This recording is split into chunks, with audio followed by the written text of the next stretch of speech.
you thinking about subdividing your property? Before you dive in, here's what council are looking at when approving your subdivision application.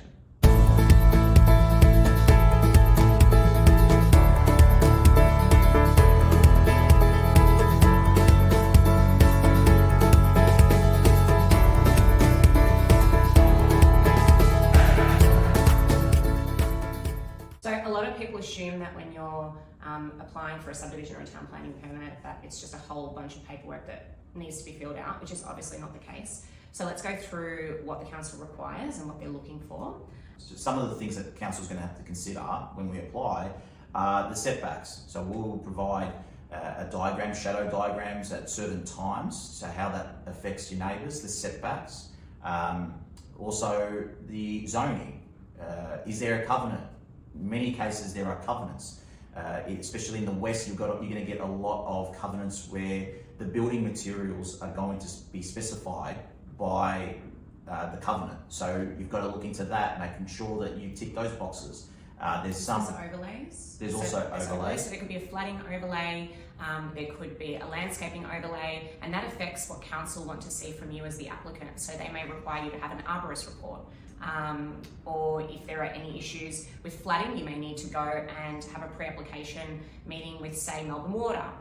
So the overlays do affect what council want to see from you as the applicant. Yeah.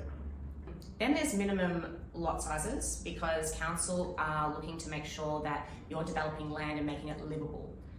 So it's not about squashing things, having no garden area. Everything has to be livable. So they do look at minimum lot sizes. Do you want to just take us through like garden area rules and everything like that? Yeah, so in certain zones, you're going to need to tick boxes in terms of site coverage. So the total site coverage cannot exceed, say, 70% or 80%.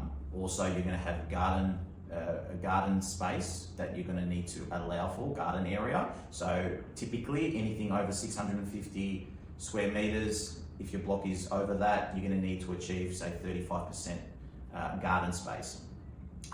So those are some of the things that you've got to consider, but there are some zones that do not require that. They are typically your activity zones or your residential growth zones.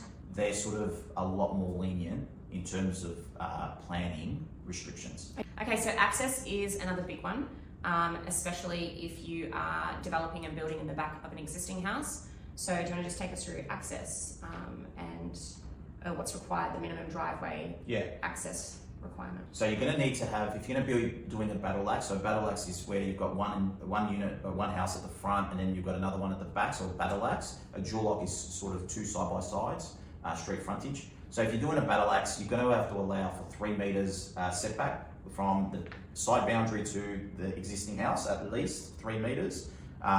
Eaves are going to be a challenge, so you've got to have that clearance also, but a lot of our clients will modify that eave area to eliminate that to achieve it, that 3 metres. So also something to consider is if you've got like a habitable window along the driveway, certain councils have a certain minimum height that the sill has to be at. So they're the things that you need to consider. So when you do look at doing a development at the back of your existing house, you have to consider, how do I achieve 3 metres and do I need to do some modifications to any windows along the drive? Yeah, you did bring up a very good point, because I think a lot of people just think about the minimum driveway width and not the windows. So that's obviously for safety reasons. So if cars are driving in and out of that driveway, the sill height is set at a certain requirement so that there are no issues or accidents along that driveway. Yeah.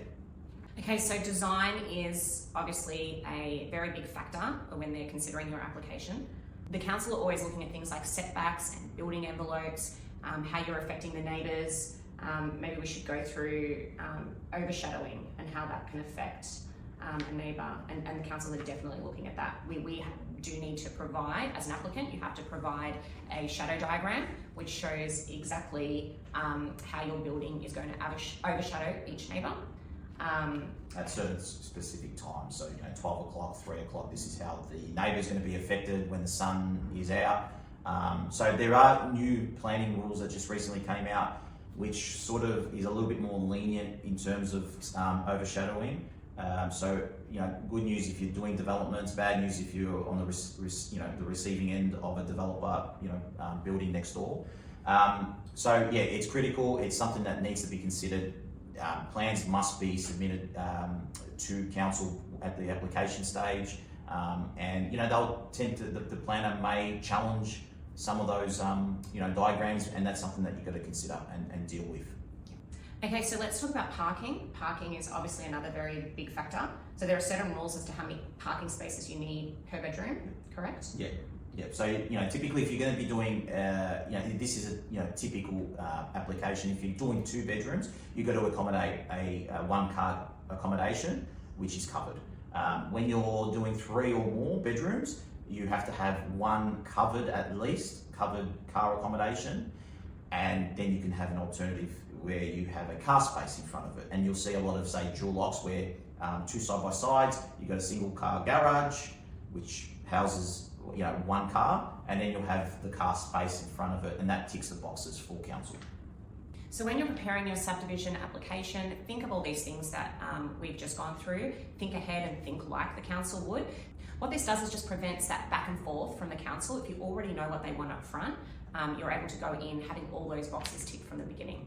And just a tip, obviously, we would encourage people to seek the advice that you need from professionals and get it right from the start, because if you walk in with a messy application from the get-go, it does sort of cause a little bit concerns for a town planner, whereas if you've got something that's steadfast, bulletproof at the start, then it sort of builds that momentum, and the relationship can grow with the planner. And lead to a successful application, correct. Yeah. Thank you for listening, guys, and until next time, happy developing. Thanks, guys.